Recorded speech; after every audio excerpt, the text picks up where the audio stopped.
Ayan. Yung babae, natin dun sa kaibigan niya. Lasing na lasing.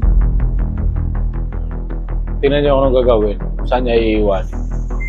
Ayan, may upuan kasi sa labas. Hindi man lang pinasok doon sa bahay. Ayun yung lalaki. Yung babae talagang lasing na. Yun.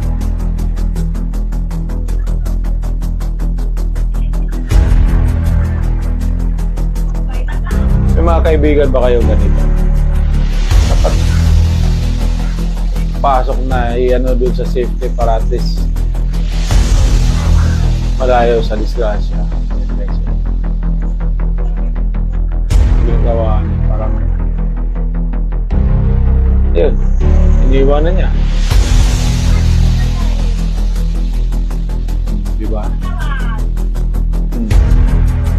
Tapos yung babae, tulog, andun lang sa labas ng bahay. Delikado yan. Siguro pag nadaanan niya ng mga, yun, may tao na yan. Dumaan. Kita ng lalaki. Ay, yung babae talagang, ayun na, lasing na.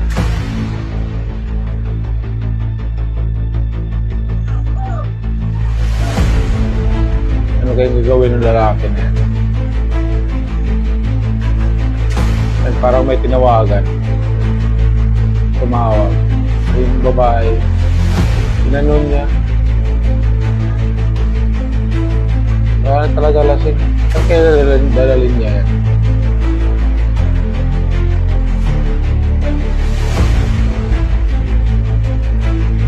Ayun, pinalik.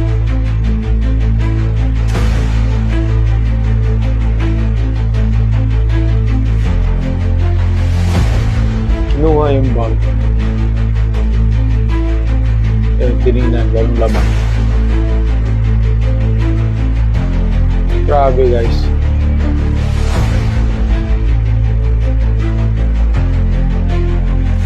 Ayun, kinuha yung laman ng ano, bag ng babae. Ay yung mga lalaki na mapagsamantala.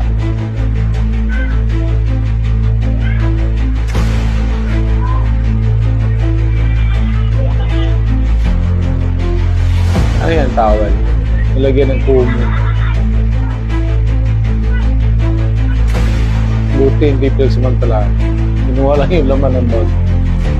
Ayun, umalis na yung lalaki, iniwan din.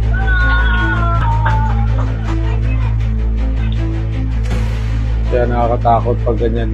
Pag babae, huwag kang mag-inom na ano,